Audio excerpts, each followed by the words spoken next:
ஒரு காலத்தில் பசுமை நிறைந்த ஒரு அழகான பெரியசாமிபுரம் எனும் கிராமம் இருந்தது. அந்த கிராமத்தின் வடக்கு பகுதியில் சிறிது தூரத்தில் புனித ஜெபமாலை அன்னை ஆலயம் அமைந்திருந்தது. ஆலயத்தின் அருகே ஒரு பழமையான புனித கிணறு இருந்தது. ஆச்சரியமான விஷயம் என்னவென்றால் அந்த கிணற்றிலிருந்து கிடைக்கும் நீர் உப்பு நீராக இருந்தது. இருந்தாலும் மக்கள் அதனை மிகுந்த நம்பிக்கையுடன் புனிதமாக கருதினர். ஒரு அமைதியான இரவு. நிலவு ஒளி ஆலயத்தை மெதுவாக தழுவிக் கொண்டிருந்தது. அப்போது ஆலயத்திற்கு வெளியே புனித கிணற்றின் அருகே ஒரு மூதாட்டி தனியாக அமர்ந்திருந்தார். வயதானாலும் அவரது முகத்தில் அமைதியும் பக்தியும் விழுந்தன. அந்த நேரத்தில் எவரும் எதிர்பாராத விதமாக ஒரு பெண் அங்கே தோன்றினார். எளிமையான தோற்றம், கருணை நிறைந்த கண்கள்.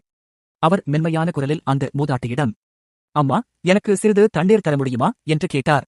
ஒரு நிமிடமும் தயங்காமல் அந்த மூதாட்டி புன்னகையுடன் எழுந்தார். புனித கிணற்றிலிருந்து நீரை இறைத்து அன்போடு அந்த பெண்ணின் கைகளில் கொடுத்தார். அந்த பெண் நன்றியுடன் தண்ணீர் குடித்தார். பின்னர் குடித்ததற்குப் பிறகு மீதமிருந்த தண்ணீரை மீண்டும் அதே கிணற்றில் ஊற்றினார். அடுத்த கணம் அந்த பெண் அங்கே இல்லை. காற்றில் ஒரு தெய்வீக அமைதி மட்டும் நிறைந்திருந்தது. இதைக் கண்ட மூதாட்டி அதிர்ச்சியிலும் ஆச்சரியத்திலும் உறைந்து நின்றார். நடந்ததை நினைத்து அவரது கண்களில் பயமும் பக்தியும் கலந்த கண்ணீர் பொங்கியது. அப்போதுதான் அவர் உணர்ந்தார், அது ஒரு சாதாரண பெண் அல்ல, தெய்வீக அனுபவம் என்று.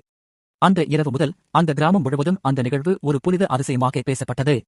புனித கிணறும் ஆலயமும் மக்கள் நம்பிக்கையில் இன்னும் உயர்ந்த இடத்தை பெற்றன. அன்று முதல் அந்த கிணற்றின் நீர் நன்னீர் ஆனது.